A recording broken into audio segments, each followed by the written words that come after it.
మూడు పార్టీలు local body ఎన్నికలకు రావాలి. అందుకోసమే ఈ బీసీలకు జరుగుతున్నటువంటి ఉద్యోగ విద్యా అవకాశాల్లో జరిగినటువంటి మోసాలతో పాటు ఈ ఈడబ్ల్యూఎస్ రిజర్వేషన్ అలాగే మాకిస్తామని చెప్తున్నటువంటి 42% రిజర్వేషన్ విషయంలో ఈ లెక్క తేలాలి. 50% స్లాబ్ అంటారు.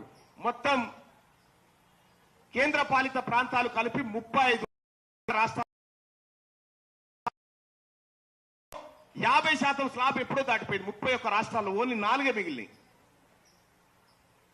ఇక్కడ బీసీల అంశం వచ్చేసరికి స్లాబ్. మరి విద్యా ఉద్యోగాలలో 10% ఈడబ్ల్యూఎస్ ఇచ్చి క్రాచ్ చేసినాం కదా. మరి ఆ క్రాచ్ చేసిన దాంట్లోనే 42% బీసీల క్రాచ్ చేసేయండి. ఒకవేళ ఈడబ్ల్యూఎస్ కరెక్ట్ అనుకుంటే ఇది కూడా కరెక్ట్ అవుతుంది రేపు పొద్దుగాల. అవకాశం ఉండి ఇవ్వాల్సిన ఇవ్వకుండా ఇక బీఆర్ఎస్ పార్టీ వాళ్ళ జిల్లా అధ్యక్షులు 17 జిల్లాలకు అధ్యక్షులు అప్పర్ క్యాస్ట్లే వీళ్ళు బీసీలను ఉద్ధరిస్తా అని చెప్తారు. వీళ్ళు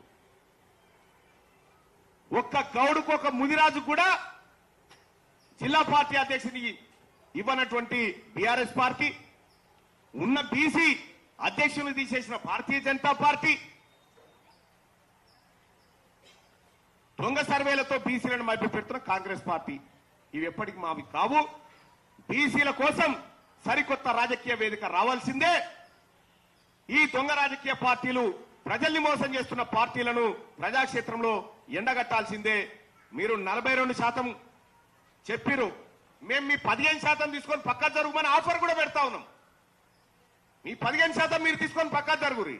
లేదు అంటే 4% తేరా హై బాకీ సబ్ హమారా హై.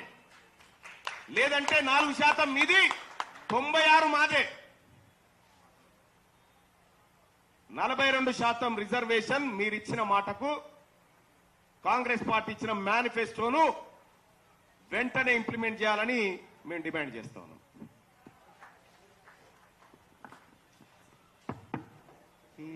ఈ మీడియా సమావేశకు వచ్చిన గౌరవ electronic media, print media reporters అందరికీ ధన్యవాదాలు. అదేవిధంగా వచ్చిన నాయకులందరూ కూడా ధన్యవాదాలు చేస్తున్నాం. నమస్కారం.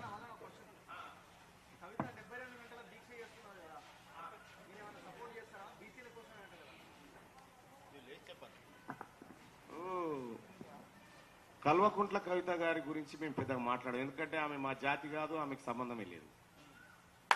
వాళ్ళ నాయన కోసం చేసుకోమను, వాళ్ళ నాయన కోసం దీక్ష కావచ్చు, కానీ బీసీలు మా కోసం ఏం దీక్ష అంటలేము.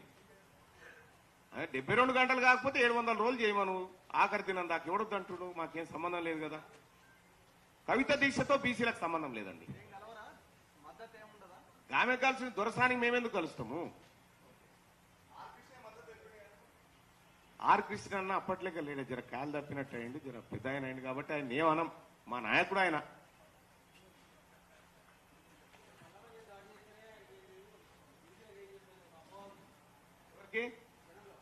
మల్లన్న మీద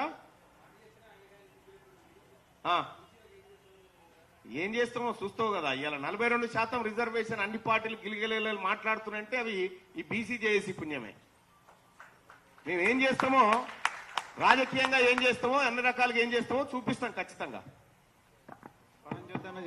ఒక్క నిమిషం పెడతాము.